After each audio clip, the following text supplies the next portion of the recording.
Muito bom dia, a graça e a paz do nosso Senhor e Salvador Jesus Cristo. Mais um vídeo da série Maná Diário. Se esse conteúdo, se os nossos conteúdos têm abençoado a sua casa de alguma forma, eu peço muito gentilmente que você curta, que você comente e principalmente que você compartilhe esse simples fato, esse simples gesto de você enviar um Maná Diário, uma pregação para um ente querido, para um colega. É uma forma sim de semear a boa palavra de Deus. Saiba que ela não volta vazia. Essa é uma promessa bíblica para nós. E se você é novo por aqui, seja muito bem-vindo, prazer recebê-lo. E eu sugiro gentilmente que você se inscreva no canal, ative os sininhos de notificações. Isso lhe permitirá estar mais conectado com a família Manaim e receber tão somente conteúdos bíblicos feitos com muito amor e com muito temor. Continuamos com a minissérie Células. Essa minissérie faz parte de um grupo de 4 minisséries onde nós estamos trabalhando, nos debruçando sobre os pilares da nossa comunidade de fé, e esses pilares se aplicam à vida de qualquer comunidade e qualquer cristão, pois estão alicerçados tão somente na palavra. São esses: acolhimento, palavra, células e serviço. Esses 4 pilares coexistindo, caminhando, se conectando como um processo. Nós acreditamos que eles nos ajudam, nos levam a viver a nossa visão, que é formar fiéis discípulos de Cristo, discípulos genuínos do nosso Senhor, que amam e que seguem. E nesse terceiro vídeo, eu vou falar sobre uma história bíblica, sobre um contexto bíblico, que é um dos que eu mais admiro. Se tem um dos homens bíblicos que eu sou fã, se pode dizer assim, com o devido respeito, mas cada um, não se tratando de idolatria, obviamente, mas cada um tem os seus personagens bíblicos que chamam mais atenção, e eu gosto muito de lembrar, de me conectar com alguns personagens que muitas vezes eles não têm tanta relevância quanto outros, ou que passam despercebido. É o que a gente poderia chamar que são os coadjuvantes. Obviamente, óbvio, nosso Senhor Jesus Cristo é o grande expoente, mas tem algumas pessoas que tiveram relevância maior no Evangelho. Mas esse homem é algo fundamental para que eu e você esteja aqui hoje servindo o Senhor.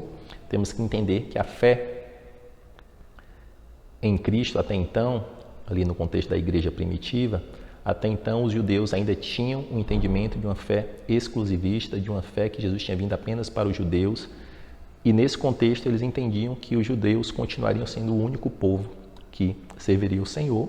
Mas existe um momento onde o Senhor aparece um homem, que era um oficial romano, que se chamava Cornélio. E esse homem dá um sonho para Cornélio, que manda seus emissários, servos seus, ir buscar Pedro. Pedro tem um sonho, e naquele sonho Pedro se recusa a comer animais impuros, e ali o Senhor fala para Pedro não considerar impuro aquilo que ele purificou.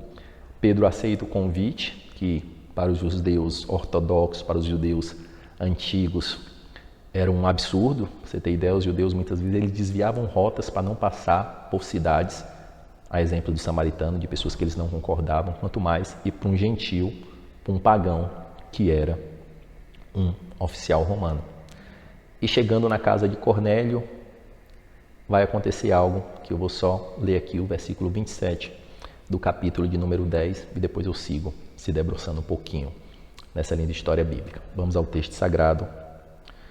Conversando com ele, Pedro entrou e encontrou ali reunida muitas pessoas. Conversando com ele, com Cornélio, Pedro entrou e encontrou ali reunidas muitas pessoas. Eu fico imaginando na cabeça de Pedro, onde eles entendiam, onde ele tinha o entendimento que a fé era exclusivista. Ele vê um homem piedoso que dá o testemunho que teve um sonho do Senhor, e não só esse homem, vê pessoas ali reunidas em volta dessa causa.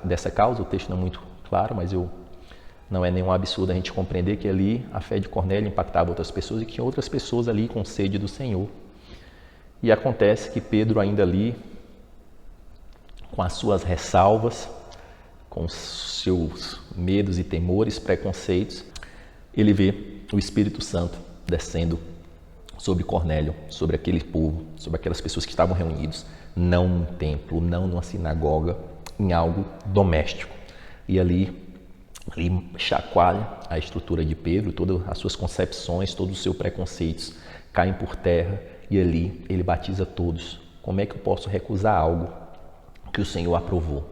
E a partir daquele momento nós vamos conseguir ver aquele tão lindo texto do apóstolo Paulo, onde não há mais judeus, nem grego, nem escravo, nem livre, todos são alcançados pelo Evangelho. Mas eu queria chamar a atenção é que esse marco do Evangelho não aconteceu levando Cornélio para Jerusalém para que isso acontecesse no grande templo, ou que eles fossem no mínimo numa sinagoga para que ali estivesse um rito religioso. Aconteceu num contexto familiar. O ato onde nós, gentios, que não temos sangue judeus, fomos enxertados na videira, foi acesso e liberado de uma forma pública para que a gente tenha acesso ao Pai e pudéssemos ter acesso à adoção, aconteceu num contexto de célula. E é maravilhoso você ver. Ano passado nós tivemos um evento de célula, quantos milagres acontecem em grupos menores, em oração entre os irmãos, quantas causas são resolvidas, quantos choros são consolados, e ali você consegue ver o Evangelho sendo vivido de uma forma simples, de uma forma prática e de uma forma real. Numa igreja mais burocrática, talvez, e é normal, muitas vezes a instituição ela tem que amparar. Na nossa comunidade existe sim um ministério de assistência social e algumas causas chegam ao ministério e ali a coordenação responsável avaliar, vai ver o que pode ser feito, e a igreja faz muito nesse sentido de assistência social. Mas muitas das assistências sociais ocorrem no dia a dia. Quando o irmão tem uma dificuldade ou está passando por uma dificuldade, um irmão se junta para ajudar a fazer um currículo, para ajudar que ele consiga um emprego, para ter uma orientação, onde oram pelos outros, onde muitas vezes os irmãos ali silenciosamente juntam um recurso e abençoam o irmão, comprando uma cesta básica, investindo muitas vezes para um pagamento de um velório, se a pessoa está com dificuldade financeira. Esses pequenos milagres acontecem no ambiente mais singelo, mais singular. E por isso nós cremos sim que células, pequenos grupos, como dito aqui na palavra, como isso é testificado, que essa grande porta para os gentios aconteceu num contexto simples, familiar, numa reunião íntima, fora de templo, que isso sim é uma grande verdade para os tempos bíblicos, para os tempos atuais, alicerçado na Bíblia, e deixando muito claro que, foi o que eu falei no vídeo anterior, adoração pública, adoração do templo e células se complementam, coexistem juntos. Que esse vídeo não possa ter um entendimento errado, que a célula se sobressai ao culto público no templo, não. Ambas coexistem, se complementam para o amadurecimento da igreja de uma forma saudável. Se esse conteúdo tocou seu coração de alguma forma, peço que deixe um comentário, nós interagimos com todos esses. E se você tem algum pedido de oração, também compartilhe conosco. Os intercessores da Igreja Batista Manaim Alphaville oram por todos os pedidos. Vamos finalizar orando?